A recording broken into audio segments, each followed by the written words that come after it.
Hello everyone नतुन एटा video লৈ আপোনালোকৰ মাজত আকৌ উপস্থিত হৈছো। আজি মই আপোনালোকক চিলি সয়াবিনৰ এটা ৰেচিপি বনাই দেখাম।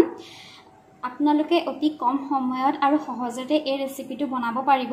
আহকচোন চাও মইনো এই ৰেচিপিটো কেনেদৰে বনাইছো।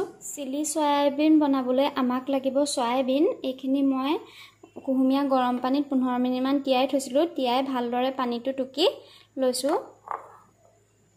এইখিনি ময়দা 2 চামুচ, কাশ্মীৰ ৰেড চিলি, এয়া টমেটো সস, সয়া সস আৰু চিলি সস মই একেলগে লৈ লৈছো। এটো ভিনেগাৰ আৰু কৰ্নফ্লোৰ, পিয়াজ, কেপসিকাম, আদা নহৰু সৰু সৰুকৈ কাটি লৈছো, কেঁচা জলকীয়া আৰু এয়া জালুক। এতিয়া সয়াবিনখিনিত মই অকমান ময়দা দিম আৰু অকমান নিমখ দিম।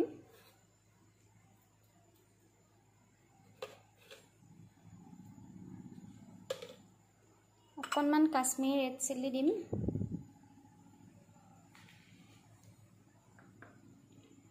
অকমান জালুকৰ গুৰি আৰু কৰ্নফ্লোৰ।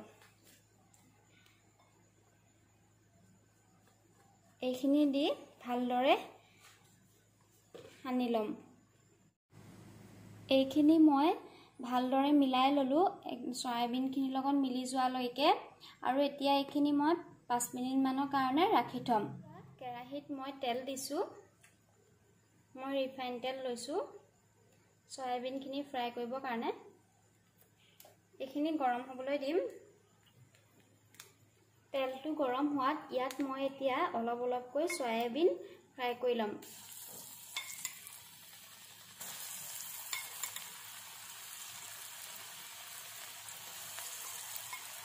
সয়াবিনটো অকমান ৰঙা হোৱালৈকে ফ্ৰাই কৰিব লাগিব। কেৰাহীখন গৰম হ'ল। ইয়াত মই এতিয়া মিঠাতেল দিম আৰু তেলখিনি গৰম হ'বলৈ দিম।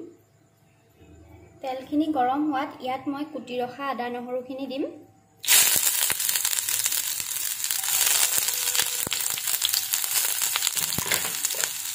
আৰু এইখিনি মই 1 মিনিট মান ভাজিম। ইয়াত এতিয়া কাটি ৰখা পিয়াজ, জলকীয়া আৰু চিমলা মিৰ্চখিনি দি দিম। মই 1 মিনিট মান ভাজিম। বেছিকৈ ভাজিব নালাগে।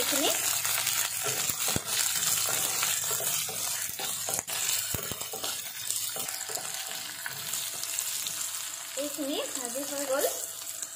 এইখিনি পুৰা সিজাকে ভাজিব নালাগে। ইয়াত এতিয়া মই মিলাই ৰখা সসখিনি দি দিম।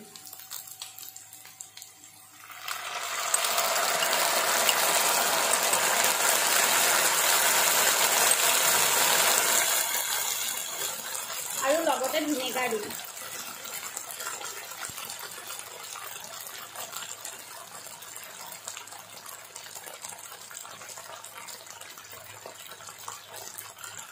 আৰু ইয়াত কাশ্মীৰ ৰেড চিলি অলপ দি দিম। ভিনেগাৰ মই 1 চামুচ দিছো।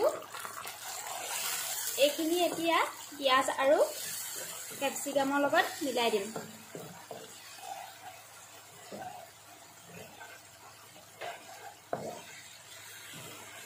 মই ইয়াত 1 চামুচ কৰ্নফ্লোৰ লৈছো আৰু ইয়াত অলপ পানী দিম।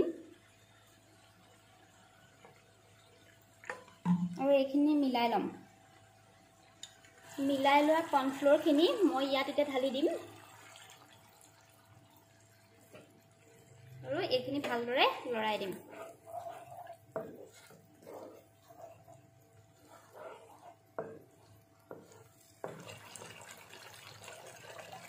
ইয়াত মই আৰু অকমান পানী দি দিছো।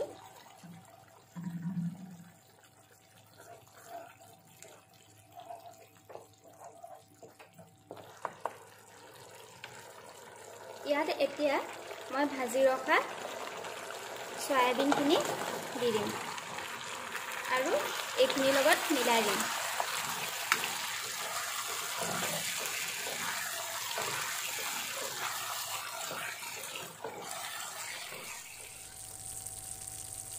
ইয়াত এতিয়া মই অকণমান নিমখ দিম। নিমখ দিওঁতে আপোনালোকে সাৱধান হ'ব, কাৰণ চচবিলাকত নিমখ থাকে।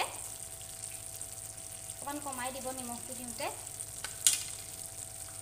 এইখিনি এতিয়া মিলাই দিম।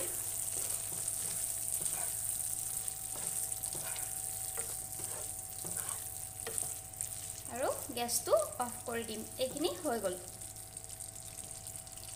চিলি চয়াবিনখিনি ৰেডি হৈ গ'ল। মই এতিয়া এখন প্লেটলৈ কাঢ়ি ল'লোঁ। আপোনালোকে বনাই চাবচোন, খুব কম সময়তে হয়।